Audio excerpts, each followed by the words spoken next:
ये शुरुआत है उस बदलाव की जो भारत की नई पहचान है, जहाँ उम्मीदों को मिल रही है रफ्तार और युवा बदल रही है देश की धार। तो आइए देखते हैं आज की पॉजिटिव खबरें, जो सिर्फ खबर नहीं, एक नई सोच की शुरुआत है।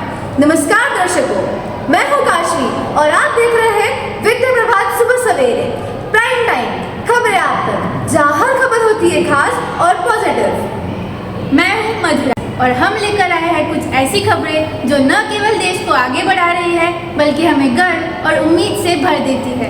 इस भागदौड़ भरी दुनिया में जब चारों ओर तनाव और नकारात्मकता की बातें होती है तो हम लेकर आते हैं सिर्फ और सिर्फ पॉजिटिव खबरें, जहाँ बदलाव हो रहा है और उज्जवल कल बन रहा है। तो चलिए बिना देर किए शुरू करते हैं आज की हेडलाइंस, वो खबरें जो दिल को सुकून देती है और समाज को एक नई दिशा। भारत और ब्रिटेन के बीच CETA comprehensive economic and trade agreement समझौते पर चर्चा जारी है। गुजरात के उद्योग मंत्री के अनुसार रसायन, प्लास्टिक्स, टेक्सटाइल जैसे क्षेत्रों को बढ़ावा मिल सकता है और लॉजिस्टिक्स की लागत में कमी संभव है। यह समझौता गुजरात के उद्योगों को मजबूती देगा और साथ ही बेरोजगारी में कमी व आर्थिक विकास को बढ़ावा देगा। पंजाब सरकार ने आज से ड्रग प्रिवेंशन पाठ्यक्रम को सभी सरकारी स्कूलों में लागू कर दिया है। इस पाठ्यक्रम के तहत 9वीं से 12वीं तक के छात्रों को ड्रग्स से बचाव, मानसिक स्वास्थ्य और जीवन शैली के बारे में शिक्षित किया जाएगा। इस पहल से नशाखोरी से बचाव एवं स्वस्थ जीवन की दिशा में महत्वपूर्ण कदम उठाया गया है। ये बहुत ही सकारात्मक पहलू है क्योंकि स्कूलों में ही किशोरों को सही दिशा दी जा सकती है जो भविष्य की स्वस्थ पीढ़ी को निर्माण करती है।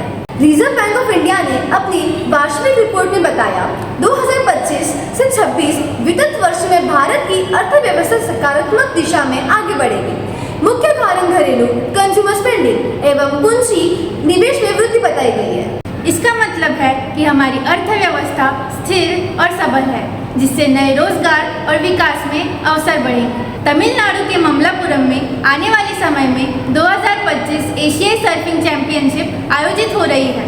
इस आयोजन में एशिया भर के सर्फर्स हिस्सा लेंगे और यह स्थानीय पर्यटन को बढ़ावा देगा।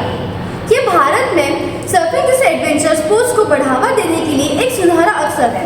विद्यार्थी भी स्थानीय पहलुओं और खेलों के प्रति प्रेरित हो सकते हैं। दुनिया भर में सकारात्मक बदलाव की लहर देखने को मिल रही है। IMF ने वैश्विक विकास दर को बढ़ाने का अनुमान करते हुए आर्थिक उम्मीदों को मजबूत किया है।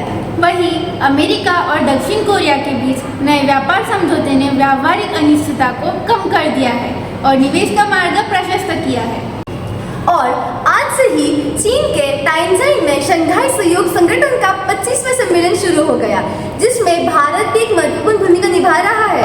खेल प्रेमियों के लिए खास खबर, ब्राजीलिया में विश्व वुशु चैंपियनशिप हो रही है, जो पहली बार लैटिन अमेरिका में आयोजित की जा रही है।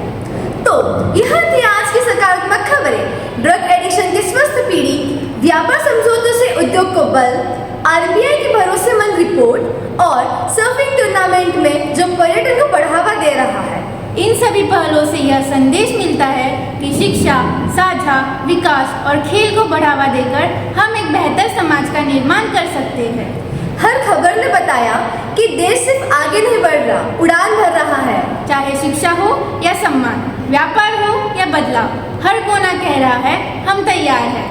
यही था आज का विद्या प्रभात सुबह सवेरे प्राइम टाइम खबरें आप तक। फिर मिलेंगे एक नई उम्मीद, एक नई सोच और एक नई रिपोर्ट के साथ।